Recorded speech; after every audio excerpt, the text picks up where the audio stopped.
Aujourd'hui, nous allons essayer de comprendre comment les bateaux modernes peuvent avancer dans le sens inverse du vent.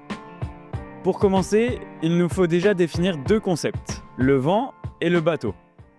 Le vent, on peut le voir comme une armée de fourmis. Imaginez que cette armée, un peu désorganisée, elle marche globalement dans le même sens. On a défini le vent.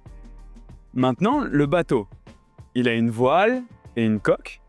On va s'intéresser dans un premier temps à la voile. Si on la place telle qu'elle dans le flot de fourmis, à la limite, elle reculera un peu à cause des fourmis, mais il ne va pas se passer grand-chose. Les choses deviennent intéressantes quand on commence à tirer sur l'arrière de la voile. Elle va se creuser pour prendre à peu près cette forme. Sauf que notre armée, elle ne veut pas s'arrêter.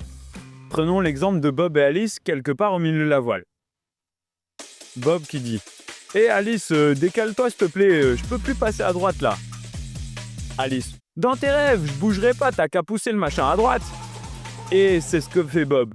Il crée une force comme ça sur la voile et toutes les autres fourmis Bob vont faire la même chose.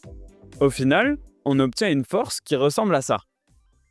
Et là, vous vous dites « Bon d'accord Enzo, mais on a compris que la voile crée une force légèrement décalée de l'axe du vent, mais elle va toujours vers le bas là et je vois pas comment on peut réussir à aller dans l'autre sens avec ça. » Et c'est là qu'intervient la coque. On va commencer par décomposer la force de la voile dans deux directions, vers l'avant du bateau et sur le côté. Ensuite, on va juste avoir besoin d'une petite formule. La force qui va être générée par le fluide sera égale à une constante fois la surface fois la vitesse au carré. À force constante, si la surface augmente, la vitesse diminue. Connaissant ça, un petit génie s'est dit « Eh tiens, si je mettais une grande surface sur le côté pour réduire la vitesse à laquelle je dérive sur le côté et la plus petite surface possible à l'avant pour augmenter la vitesse à laquelle j'avance. J'arriverai peut-être à avancer plus vite que je ne dérive et ainsi à remonter au vent. » Et ça a marché.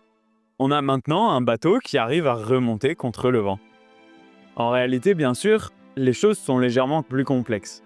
Les fourmis sont des molécules qui s'attirent et qui se repoussent un peu comme des aimants, et ce par milliards de milliards. Elles s'accrochent à la surface de la voile là, et tourbillonnent de toutes parts. Mais le résultat reste sensiblement le même, le bateau avance. On pourrait alors se demander comment aller le plus vite possible, comment tourner ou alors comment prédire le vent, mais ce sont d'autres histoires. N'hésitez pas à laisser votre avis sur l'analogie des fourmis ou la pertinence des dessins en commentaire. À bientôt!